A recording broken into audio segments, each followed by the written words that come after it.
Hi students, நம்ம இந்த வீடியோல introduction to 3-dimensional geometry ஓட full concept பார்க்க போறோம். நீங்க யூசுவலா இது வரைக்கும் படிச்சது எல்லாமே வந்து 2-dimensional. கிராஃப் ஷீட்ல நம்ம டிரா பண்றது ஒரு x axis ஒரு y axis நம்ம டிரா பண்ணுவோம். இது வந்து actually 2-dimensional. இந்த பிளேனோட பேர் வந்து xy plane அப்படினு சொல்லுவோம் நம்ம. இது பேசிக்கா உங்களுக்கு இத பத்தின எல்லா விஷயமும் தெரிஞ்சிருக்கும். ஜஸ்ட் நான் வந்து சொல்றேன்.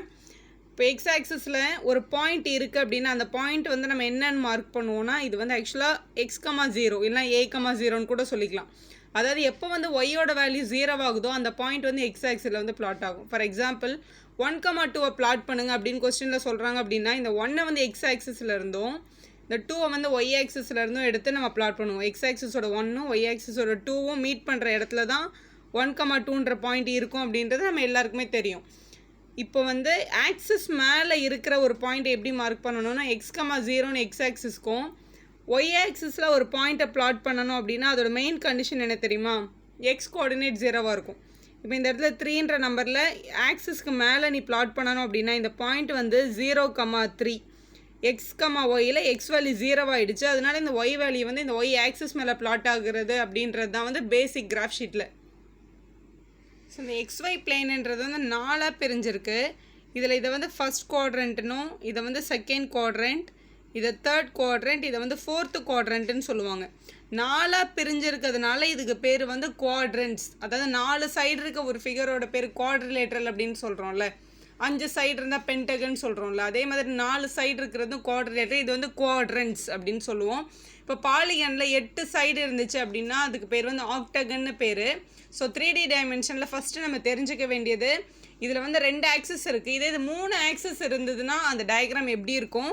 அந்த 3 ஆக்சிஸும் ஒன்றுக்கு ஒன்று 90 டிகிரி ஃபார்ம் பண்ணியிருக்கணும். இப்போ எக்ஸும் ஒய் 90 டிகிரி ஃபார்ம் பண்ணியிருக்குல்ல, இதில் இன்னொரு லைன் எடுக்க போகிறாங்க. அந்த லைனும் 90 டிகிரி ஃபார்ம் பண்ணியிருக்கோம். அப்போ அந்த ஃபிகர் எப்படி இருக்குன்னு பாருங்கள். ஸோ 3 ஆக்சிஸ் இருக்க ஒரு டயக்ராம் எப்படி இருக்குன்னு பாருங்கள். இதுக்கு மேலே ஃபஸ்ட்டு தெரிந்த ப்ளூ கலர் ஷீட் இருக்குல்ல, அது வந்து உங்களோட நார்மல் கிராஃப் ஷீட். அதில் வந்து எக்ஸ் ஆக்சிஸும் ஒய் ஆக்சிஸும் மட்டும்தான் இருக்குது.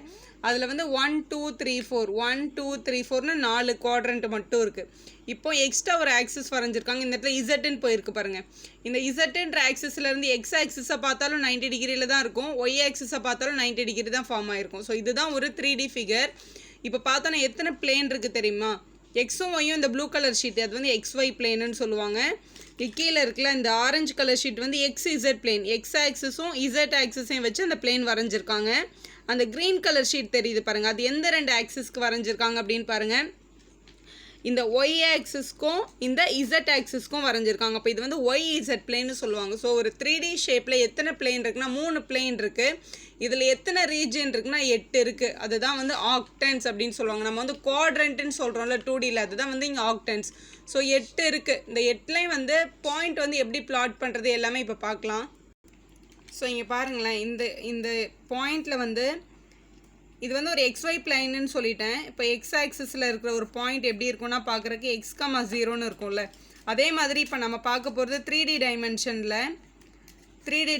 பார்க்கும்போது 3 பிளேன் இருக்கும்னு இப்போ பார்த்தோம். அது ஒன்று வந்து XY பிளேன், இன்னொன்று வந்து YZ பிளேன், இன்னொன்று வந்து ZX பிளேன். இந்த 3 பிளேன் இருக்குது. இந்த பிளேனில் பிளாட் பண்ணுற பாயிண்ட் வந்து எப்படி பிளாட் ஆகும் அப்படின்னா இப்போ XY பிளேன் அப்படின்னு வச்சுக்கோங்களேன், அதில் எக்ஸும் ஒய்யோட பாயிண்ட்டு தான் இருக்கும், இசட்டோட பாயிண்ட்டு இருக்காது. அப்போ வந்து இது வந்து x,y,0 அப்படின்னு பிளாட் ஆகும். அப்புறம் YZ பிளேன் அப்படின்னா எக்ஸ் ஆக்சிஸ் இதில் இல்லை, அப்போ எக்ஸு 0 ஆகிடும், ஒய்யும் இசட் மட்டும் பாயிண்ட்ஸ் இருக்கும். ZX அப்படின்றதுல எக்ஸும் இசட்டும் இருக்கும், ஒய்யோட பிளேஸ் வந்து 0வாக இருக்கும். ஸோ பாயிண்ட் வந்து x,y,z அப்படின்னு நம்ம எடுக்கணும் 3D டைமென்ஷனுக்கு. ஸோ அது எந்த பிளேனோ அந்த 2 ஆக்சிஸ் மட்டும் தான் பிளாட் ஆகும். அந்த இல்லாத ஒன்று வந்து 0ன்னு எழுதணும். ஏன்னா இதில் எக்ஸ் ஆக்சிஸ் வந்து x,0 தானே, ஒய் தானே 0வாக இருக்குது. ஸோ அதே கான்செப்டில் தான் அந்த பிளேன்ஸோட பாயிண்ட்ஸ் இது அப்படின்றத நமக்கு தெரிஞ்சிருக்கணும். இப்போது அந்த 8 குவாட்ரண்ட்லேயே இப்போ ஒரு பாயிண்ட்டையும் வந்து மென்டலாக யோசிச்சு இந்த 3D ஷேப்பில் இந்த பாயிண்ட் அப்போ எந்த பிளேஸில் வரும், எத்தனாவது ரீஜனில் வரும் நம்மளால் யோசிக்க முடியாது. அதுக்கு வந்து ஒரு ஈஸியாக ஒரு ஷார்ட்கட் இருக்குது, அது என்னன்னு பார்க்கலாம். ஸோ ஃபஸ்ட்டு ஆக்டன்ஸோட கோஆர்டினேட்ஸ் எப்படி இருக்கும்னு தெரிஞ்சுக்கிறதுக்கு பேசிக்காக நமக்கு தெரிய வேண்டிய விஷயம் இங்கே பாருங்களேன். 2D ஷேப்பில் XY பிளேன் இருக்குல்ல, ஸோ இது வந்து உங்களோட நார்மல் 2D XY பிளேன். இதில் நம்ம எல்லாருக்குமே தெரியும் இந்த எக்ஸ் வந்து இங்கே பாசிட்டிவ், இங்கே நெகட்டிவ், ஒய் வந்து மேலே பாசிட்டிவ் கீழே நெகட்டிவ், இது நம்ம எல்லாருக்கும் தெரிஞ்சது. இது நம்மளோட first quadrant, second quadrant, third quadrant, fourth quadrant. இந்த ஃபஸ்ட்டு குவாட்ரண்ட்டில் வர எல்லா எலிமெண்ட்டும் எப்படி இருக்கும்னா எக்ஸ்லேயும் ப்ளஸ்ஸாக இருக்கும், ஒய்லேயும் ப்ளஸ்ஸாக இருக்கும். அப்போ ப்ளஸ் அப்படின்றதான் இதோட சைன். அதே மாதிரி செகண்ட் குவாட்ரண்ட்டில் எக்ஸோட வேல்யூ மைனஸ், ஒய்யோட வேல்யூ ப்ளஸ். அப்போ தான் இந்த பாயிண்ட் இங்கே பிளாட் ஆகும். ஒரு பாயிண்ட் பிளாட் ஆகிருக்குனாலே ஃபஸ்ட் நம்பர் மைனஸ்லையும் செகண்ட் நம்பர் ப்ளஸ்லையும் இருந்தால் தான் இங்கே பிளாட் பண்ணுவாங்க. மூணாவது ரீஜனில் எக்ஸ் ஆக்சிஸும் ஒய் ஆக்சிஸ் ரெண்டுமே நெகட்டிவ். மைனஸ்ன்னு வர எலிமெண்ட் மட்டும் தான் தேர்ட் குவாட்ரண்ட்டில் போய் பிளாட் ஆகும். அதே மாதிரி ஃபோர்த்து குவாட்ரண்ட்டில் எக்ஸ் வந்து பாசிட்டிவ், ஆனால் ஒய் வந்து நெகட்டிவ். இப்போ X positive, Y negative, plus minus. இதுதான் வந்து நார்மல் சிம்பிள் 2Dக்கு. இப்போ இதை யூஸ் பண்ணி நீங்கள் வந்து ஈஸியாக எழுதிடலாம். இது எப்படி எழுதுறதுன்னு பாருங்களேன். இப்போ ஆக்டன்ஸ் இருக்குது. இப்போ 3D ஷேப்பில் வந்து 8 இருக்குது. கோஆர்டினேட்ஸ் எப்படி இருக்குன்னு பார்க்கலாம். இப்போ இதில் 4 குவாட்ரண்ட்ஸ்னானே இருக்குது. அது அப்படியே எழுதிக்கோங்க. இங்கே பாருங்களேன், இது எக்ஸு, இது ஒய்யு, இது இசட். ரொம்ப சிம்பிள். ஃபஸ்ட்டு 4 குவாட்ரண்ட் வந்து இந்த XY பிளேன்லேருந்து எழுதுங்க. உங்களோட 2D டைமென்ஷனில் இருக்குல்ல, அதுதான். இப்போ ஃபஸ்ட் குவாட்ரண்ட்டில் பாருங்கள் ப்ளஸ். அப்போ இங்கே ப்ளஸ் எழுதிக்கோங்க. செகண்ட் குவாட்ரண்ட்டில் மைனஸ், இப்போ ப்ளஸ்ன்னு எழுதிக்கோங்க. தேர்ட் குவாட்ரண்ட்டில் ரெண்டுமே மைனஸ். ஃபோர்த்து குவாட்ரண்ட்டில் மைனஸில் இங்கே மைனஸ். இது உங்களோட 2D ஷேப்பில் இருந்து தான் நான் எழுதியிருக்கேன். இங்கே என்ன எழுதியிருக்கீங்களோ அதே தான் மறுபடியும் இங்கேயும் எழுத போகிறேன். 5லேருந்து 8 வரைக்கும் இதே சிம்பிள்ஸ் அப்படியே ரிப்பீட் ஆகும். ஸோ ஃபஸ்ட் குவாட்ரண்ட் எடுத்து அப்படியே இங்கே ப்ளஸ், அடுத்து இங்கே மைனஸ், இந்த மைனஸ் இப்படி எழுதிக்கோங்க. இங்கே எழுதுன அதே 4 எடுத்து மறுபடியும் இங்கே காப்பி தான் பண்ணியிருக்கேன். ஸோ ரொம்ப ஈஸி, எழுதியாச்சு. இப்போ இசட்டோட சிம்பிள் மட்டும் தான் போட போகிறோம். ரொம்ப சிம்பிள். இதில் 8 வேணும்ல. ஃபஸ்ட்டு 4க்கு ப்ளஸ் போடுங்க, அடுத்த 4க்கு மைனஸ் போடுங்க, அவ்வளோதான். ஸோ இதுதான் சிம்பிள். இது வந்து போட்டு வச்சுட்டு கூட ஆன்சர் பண்ணலாம், இல்லை நீங்கள் அப்படியே படிக்க ஈஸியாக மைண்டில் வந்துடும். உங்களுக்கு கொஸ்டின்ஸ் வந்து MCQஸில் வந்து எப்படி வேணாலும் கேட்கலாம். இப்போ கொஸ்டின் வந்து இப்படி கேட்பாங்க. For example 4, -2, -5 belongs to which octant அப்படின்னு கேட்பாங்க. இது எந்த ஆக்டண்ட்டை சேர்ந்தது அப்படின்னு கேட்பாங்க. ஃபஸ்ட்டா, செகண்டா, தேர்டா, ஃபோர்த்தா, இல்லை 8th எந்த ஆக்டண்ட்டில் இது வரும் அப்படின்னா நீங்கள் பார்க்க வேண்டியது ஒரே ஒரு விஷயம். இதில் என்னென்ன சிம்பிள் இருக்குன்னு. ஃபஸ்ட்டு ப்ளஸில் இருக்குது, அடுத்து மைனஸ் கொடுத்துருக்காங்க, ப்ளஸ் மைனஸ் எங்கே இருக்குன்னு பாருங்கள். ப்ளஸ் மைனஸ் வரணும். இங்கே லாஸ்ட்டில் இருக்குது பாருங்கள், ப்ளஸ் மைனஸ். அப்போ இது எந்த ஆக்டண்ட்டை சேர்ந்ததுன்னா 8th ஆக்டண்ட்டை சேர்ந்தது அப்படின்றது தான் உங்களோட கரெக்டான ஆன்சர். நெக்ஸ்ட்டு பாருங்கள், கொஸ்டின்ஸ் எப்படி இருக்கும்னு. டிஸ்டன்ஸ் பிட்வீன் த பாயிண்ட்ஸ்னு 2 பாயிண்ட் கொடுத்துட்டு அதோட டிஸ்டன்ஸ் என்ன அப்படின்னு கேட்பாங்க. ஸோ இதில் 3 இருக்கிறதுனால இது வந்து ஒரு 3 டைமென்ஷனல் பாயிண்ட் தான். ஸோ 3 டைமென்ஷனில் எக்ஸ் இருக்கும், ஒய் இருக்கும், இசட் இருக்கும் இல்லையா.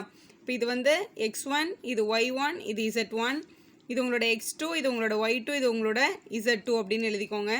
நார்மலாக நம்ம 10th ஸ்டாண்டர்ட்லேருந்து படிச்சுட்டு இருக்க ஒரு பேசிக்கான ஃபார்முலா வந்து distance formula. Distance between any 2 points உங்களுக்கு தெரியும்ல, அதே மாதிரி தான். டிஸ்டன்ஸ் பிட்வீன் எனி 2 பாயிண்ட்ஸ் எப்படி எழுதுவோம்?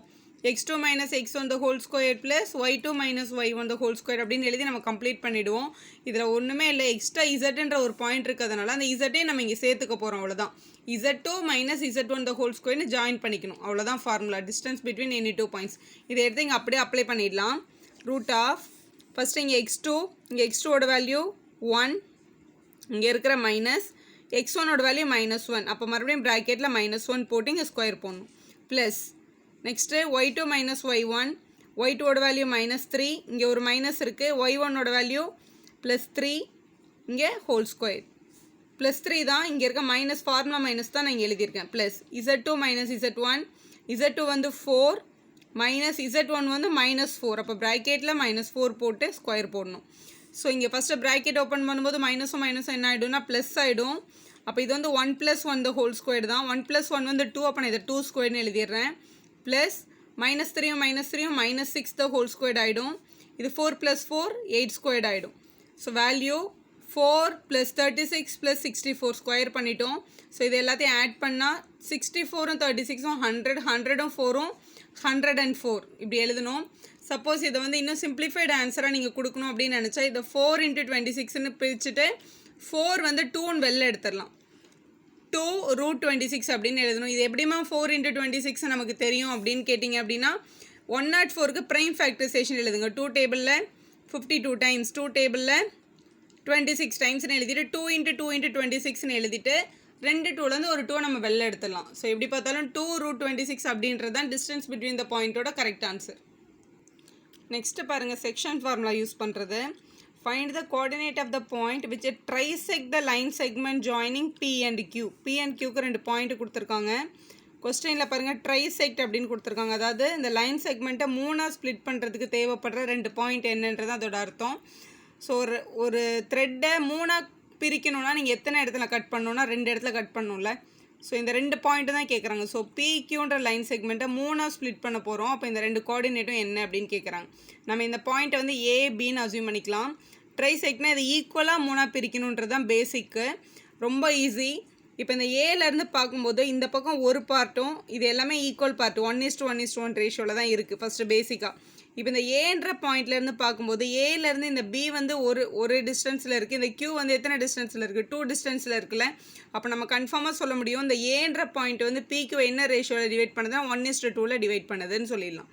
அதே மாதிரி இந்த பின்ற பாயிண்ட்டு இந்த லைன் செக்மெண்ட் எந்த ரேஷியோவில் டிவைட் பண்ணுதுன்னு கேட்டாங்கன்னா இந்த பியிலேருந்து இந்த பி வந்து 2 டிஸ்டன்ஸ்லையும் இந்த கியூ வந்து 1 டிஸ்டன்ஸ்லையும் இருக்காங்க.